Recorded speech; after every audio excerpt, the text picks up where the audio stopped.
ನಮಸ್ಕಾರ ಫ್ರೆಂಡ್ಸ್, ನಮ್ಮ ಸಾತ್ವಿಕ ಆರೋಗ್ಯ ಚಾನಲಿಂದ ಇವತ್ತು ನಾವು ಬೆಳಗ್ಗೆ ಹಿಂಗೆ ವಾಕ್ ಮಾಡ್ಕೊತಾ ಬಂದಿದ್ವಿ ಸಂಡೇ ಮಾರ್ನಿಂಗ್.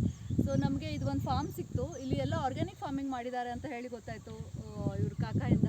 ಸೊ ನಮಗನ್ನಿಸ್ತು ಇವ್ರು ಸ್ಪೆಷಲಾಗಿ ಯೂಶಲಿ ಆರ್ಗ್ಯಾನಿಕ್ ಫಾರ್ಮಿಂಗ್ ಕಡೆ ಯಾರೂ ಅಷ್ಟು ಗಮನ ಹರಿಸಲ್ಲ ಅಲ್ವಾ, ಕಷ್ಟ ಅದು ಮಾಡೋದು ಅಂತ ತುಂಬ ಕ್ವೆಶನ್ಸ್ ಇದೆ ಜನರ ಮನಸ್ಸಲ್ಲಿ.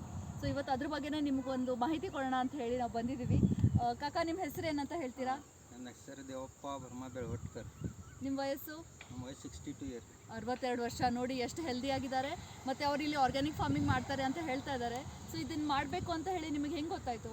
ನನ್ನ ಟ್ರೈನಿಂಗ್ ತೊಗೊಂಡಿದ್ದೆ. ಹಾಂ, ಅಗ್ರಿಕಲ್ಚರ್ ಆಫೀಸ್ ಒಳಗೆ ಆತ್ಮ ಸಂಘ ಅಂತ ಒಂದು ಎಲ್ಲ ರೈತರಿಗೆ ಟ್ರೈನಿಂಗ್ ಕೊಡ್ತಾರೆ. ಅದ್ರಾಗ ನಾ ಟ್ರೈನಿಂಗ್ ತೊಗೊಂಡಿದ್ದೀರಾ? ಸೊ ಆರ್ಗ್ಯಾನಿಕ್ ಫಾರ್ಮಿಂಗ್ ಅಂದರೆ ಬೇಸಿಕಲಿ ನೀವು ಈ ಗಿಡಗಳಿಗೆ ಏನು ಹಾಕ್ತೀರಾ? ಔಷಧ ಹಾಕಲ್ಲ ಅಲ್ವಾ? ಕೆಮಿಕಲ್ ಫರ್ಟಿಲೈಸರ್ಸ್, ಪೆಸ್ಟಿಸೈಡ್ಸ್ ಏನೂ ಹಾಕಲ್ಲ. ಸೊ ಅದು ಹೆಂಗೆ ಬೆಳಿಬೇಕು ಚೆನ್ನಾಗಿ? ಗೊಬ್ಬರ ಹಾಕಬೇಕು. ಮತ್ತು ನಮ್ಮ ಗೊಬ್ಬರ ಆಕಳದು ಗೋಮೂತ್ರ ಮತ್ತು ಗೂಡು ಎಲ್ಲ ಬೆಲ್ಲ ಎಲ್ಲ ಹಾಕಿ ಅದು ಇಡಬೇಕ್ರಿ ಒಂದು 15 ದಿವಸ. ಆಮೇಲೆ ಅದು ಬಿಡೋದು. ಸೊ ಇದೇನು ಮಿಕ್ಸ್ಚರ್ ಹೇಳ್ತಿದಾರಲ್ಲ, ಫರ್ಮೆಂಟ್ ಆಗುತ್ತೆ ಇದು ಮಿಕ್ಸ್ಚರ್. ಇದಕ್ಕೆ ಜೀವಾಮೃತ ಅಂತ ಹೇಳ್ತಾರೆ. ಸೊ ಇದೇ ಜೀವಾಮೃತದಿಂದ ಇವೆಲ್ಲ ಅವ್ರದ್ದು ಎಲ್ಲ ಕ್ರಾಪ್ಸ್ ಎಷ್ಟು ಚೆನ್ನಾಗಿ ಹೆಲ್ದಿಯಾಗಿ ಬೆಳೆದಿದೆ ನೋಡಿ. ಸೊ ಆರ್ಗ್ಯಾನಿಕ್ ಫಾರ್ಮಿಂಗ್ ಮಾಡಿದಾಗ ನಿಮಗೆ ಹೆಲ್ತ್ ಬೆನಿಫಿಟ್ಸ್ ಏನು ಸಿಗುತ್ತೆ? ಏನು ಡಾಕ್ಟರ್ ಕಡೆ ನಾ ಯಾವಾಗ ಹೋಗೋದಿಲ್ಲ. ಯಾವಾಗೂ ಹೋಗೇ ಇಲ್ಲ? ಇಲ್ಲ. ನೋಡಿ, 62 ಇಯರ್ಸ್ ಓಲ್ಡ್, ಒಂದ್ಸಲನೂ ಡಾಕ್ಟರ್ ಹತ್ರ ಹೋಗಿಲ್ಲ ಅಂತ. ಸಲೈನ್ ಹಚ್ಕೊಂಡಿಲ್ಲ ನಾ. ವಂಡರ್ಫುಲ್.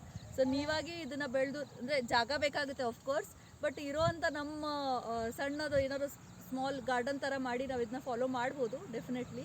ಸೊ ಇವತ್ತು ಆರ್ಗ್ಯಾನಿಕ್ ಫಾರ್ಮಿಂಗ್ ಬಗ್ಗೆ ನಮಗೆಲ್ಲ ತುಂಬ ಮಾಹಿತಿ ಕೊಟ್ಟಿದ್ದಕ್ಕೆ ಧನ್ಯವಾದಗಳು.